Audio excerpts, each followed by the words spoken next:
Hello guys, कैसे हैं आप सब लोग। तो उम्मीद करता हूँ आप सब लोग ठीक होंगे और मैं एक बार फिर से अपने यूट्यूब चैनल में आपका स्वागत करता हूँ। तो गाइस, आज के इस व्लॉग में बात करूँगा कोविड-19 पेंडेमिक की और उससे जुड़ी कुछ समस्याओं की, जैसे कि अनएम्प्लॉयमेंट की। तो बिना किसी देरी के चलिए शुरू करते हैं आज का व्लॉग। गाइस, जैसे कि हम सभी जानते हैं कि 24 मार्च 2020 को प्रधानमंत्री श्री नरेंद्र मोदी जी ने नेशन वाइड लॉकडाउन की घोषणा की थी, जो कि 21 दिनों के लिए यानी कि 3 हफ्तों के लिए लगाया गया था।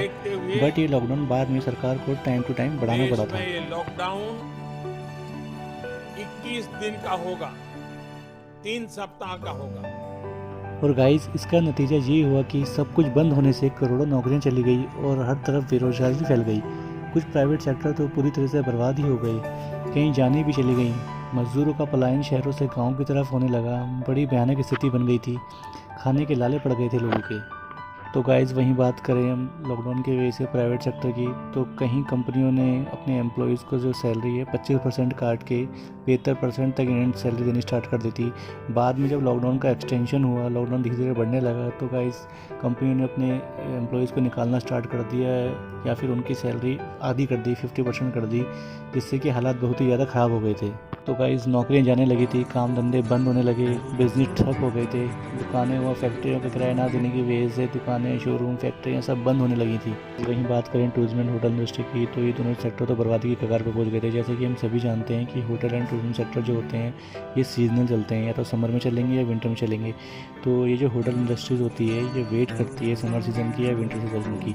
बस लॉकडाउन की वजह से एक सीज़न ख़राब होने की वजह से इनको अगले साल के उस सीज़न का वेट करना पड़ा, जो कि इनके लिए बहुत ही नुकसानदायक साबित हुआ था। Coaching centre and educational institutes को भी इसकी भारी मार झेलनी पड़ी थी।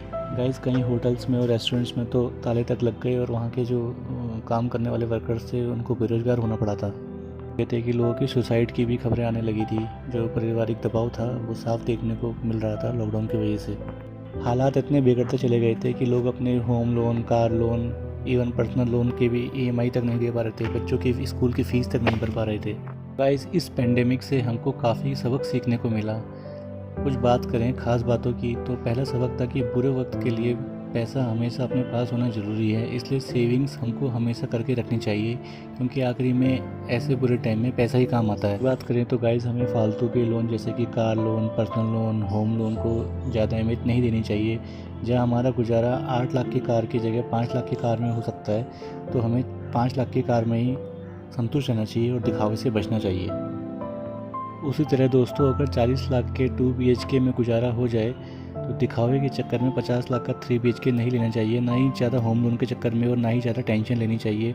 इससे ये फ़ायदा होगा, जो आपके 10 लाख बचेंगे वो आपके इन फ्यूचर काम ही आएंगे। तो फ्रेंड्स, एक जो जिस्ट निकलता है, जो मैं ये व्लॉग बना रहा हूँ, इसमें मुझे पर्सनली ऐसा लगता है कि जो सेक्टर लॉकडाउन में सर्वाइव कर पाया वो था हेल्थ सेक्टर, गवर्नमेंट सेक्टर और एसेंशियल प्रोडक्ट्स होते हैं लाइक ग्रोसरी, कामयाब रहा। तो दोस्तों, जैसे कि फर्स्ट वेव आई जो महीनों तक चली, जिसने लाखों ज़िंदगियां बर्बाद करी, उसके बाद सेकंड वेव आई और जो भी अभी भी चली रही है। तो गाइज़, अब अनुमान लगाया जा रहा है कि थर्ड वेव भी आ सकती है। तो गाइज़, अब कोरोना कब तक रहेगा और कितनी वेव्स आएंगी, इस बात को कोई नहीं बता सकता।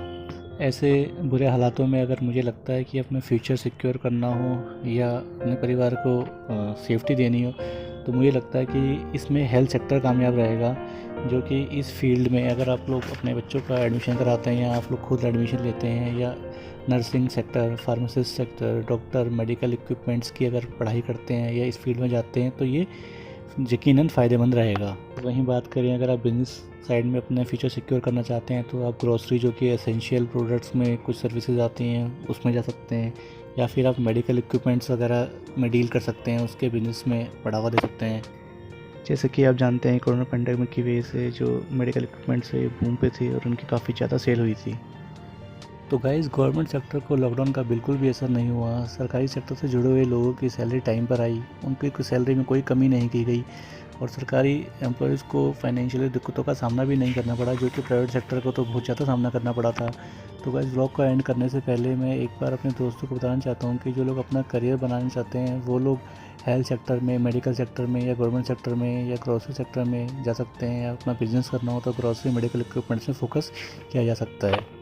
जो लास्ट में जो बात आती है गवर्नमेंट जॉब की, जैसे कि हम सभी जानते हैं सिक्योर मानी जाती है। तो अगर आप लोग प्राइवेट जॉब भी करते हैं तो गाइस अगर आप सैटरडे संडे आपको छुट्टी होती है, संडे छुट्टी होती है, तो आप थोड़ी थोड़ी स्टडी करते रहें, गवर्नमेंट जॉब के लिए भी तैयारी करते रहें, जिससे कि आपको सिक्योरिटी मिलती रहे।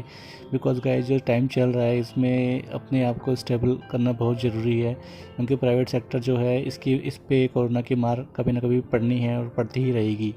तो गाइस उम्मीद करता हूँ जो मैंने कोरोना पैंडेमिक के ऊपर आज का व्लॉग बनाया और कैसे अपने फ्यूचर सिक्योर किया जा सकता है, अपनी फैमिली को टेंशन फ्री रखा जा सकता है, खुद टेंशन फ्री रहा जा सकता है, तो आपको ये व्लॉग पसंद आया होगा तो गाइस प्लीज़ इस व्लॉग को लाइक करिए, शेयर करिए और चैनल को सब्सक्राइब करिए, तो ताकि मैं ऐसे वीडियोज़ आपके लिए बनाते रहूँ और इससे आपको भी हेल्प मिलती रहे गाइस। Thank you guys.